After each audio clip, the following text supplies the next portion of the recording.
একটু থেমে গভীর ভাবনায় নিয়ে বলল, মামা আমাকে বুঝাতে বলে গেল, টিক্স তো বলে গেল না। বেটাকে নিজের মতো ঘাটতেরা বানিয়ে বোঝানোর দায়িত্ব দিচ্ছে আমার উপর। এসব মানা যায়? আমার মামিটাকে জ্বালিয়ে খায়। ইস কি কষ্ট আমার মামির জীবনে। দুই ঘাটতেরা টুপ করে এসে কোথা থেকে যে পড়ল। কথাগুলো বিড়বিড়িয়ে বলে নিজে নিজেই মুখ চেপে ধরল। আজ এত বেফাস কথা বের হচ্ছে কেন তার মুখ দিয়ে? বাপ বেটা তাকে একসাথে ধরলে সে পালাবে কোথায়? স্কুল থেকে এসএসসি অ্যাডমিট নিয়ে বাড়ি ফেরার পথে হঠাৎ রাস্তার ওপাশে ফুচকা চটপটির দোকান চোখে পড়ল মাইরার। অনেকদিন পর এই বুড়ো দাদুকে দেখল। কোথায় হারিয়েছিল কে জানে। যদিও তার স্কুলে আসা হয় না, ফাইনাল এক্সামের খুব বেশি দেরি নেই। যাক, আজ তো সে আর এই দাদু দুজনে হাজির তার পছন্দের ফুচকা চটপটি নিয়ে। পেট পুড়ে খেয়ে তবে আজ বাড়ি ফিরবে।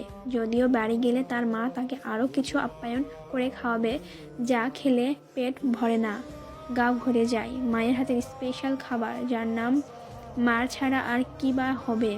এসব ভাবনায় আপাতত বাদ রাখলো। ফুচকার দিকে তাকিয়ে জিভে জল চলে আসলো। কার্টুনের মতো জিভ বের করে শব্দ করার ইচ্ছে করলো, কিন্তু এটা তো রাস্তা। এসব বাদ দিয়ে রাস্তার ওপাশে যাওয়ার জন্য দ্রুত কদম ফেলে দৌড় লাগালো।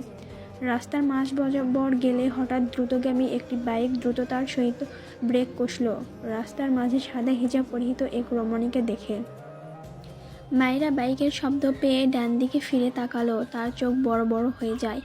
বাইকের সামনের চাকা মায়েরার পায়ের সাথে লাগলে মেয়েটা ধপাস করে উবু হয়ে পড়ে যায় পিচ ঢালা রাস্তার উপর, ঠিক যেমন ছোটবেলার বাচ্চারা দৌড়দৌড়ি খেলতে গিয়ে উপুর হয়ে পড়ে। বাইকে বসে ছেলেটি মেয়েটার উপর বাইক চালিয়ে দেয়া থেকে রোধ করতে পারলেও মাইরার পায়ের সাথে হালকা বেঁধে যায় বাইকের সামনের চাকা। ডান পায়ের গিটের একটু উপরে চাকা দ্বারা বাড়ি খেয়ে মাইরা কুঁকড়ে উঠল। ব্যথায় চোখ মুখ কুঁচকে নিল। পেটে হালকা চাপ পড়ায় মৃদু সুরে আর্তনাদ করে উঠল। আজ বোধহয় তার উপরে যাওয়ার টিকিট কাটা হয়ে গেছে। মনে মনে আওড়ালো, লা ইলাহা ইল্লাল্লাহু। একটু পর নিজের দিকে খেয়াল করে দেখল না, সেই বেঁচে আছে। মনে মনে আলহামদুলিল্লাহ পড়ল। রাস্তা পিচের হওয়ায় বেশ ভালো ব্যথা পেয়েছে। দুই হাঁটুতে বোধহয় ছিলে গেছে।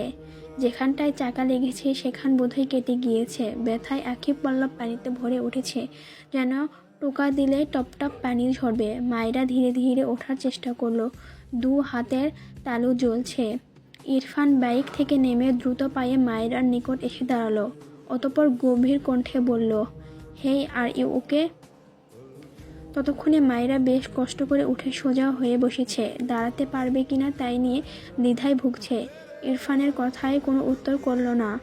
এই বেয়াদব লোকটার জন্য তার এই অবস্থা। ধীরে ধীরে ওঠার চেষ্টা করছে মায়েরা। অর্ধেক দাঁড়িয়েও পায়ের সাথে বড় হিজাব বেঁধে আবারও ঠাস করে পড়ে যায়। মায়েরার মুখে অসহায়ত্ব ফুটে উঠেছে। কোমরে কত ব্যথা পেল। ইরফানের চোখে মুখে বিরক্তির ছাপ স্পষ্ট। রাগ এবং অহমিকা সত্ত্বেও সে মেয়েটিকে দেশে প্রশ্ন করল, কিন্তু মেয়েটির কোনো উত্তর দিল না।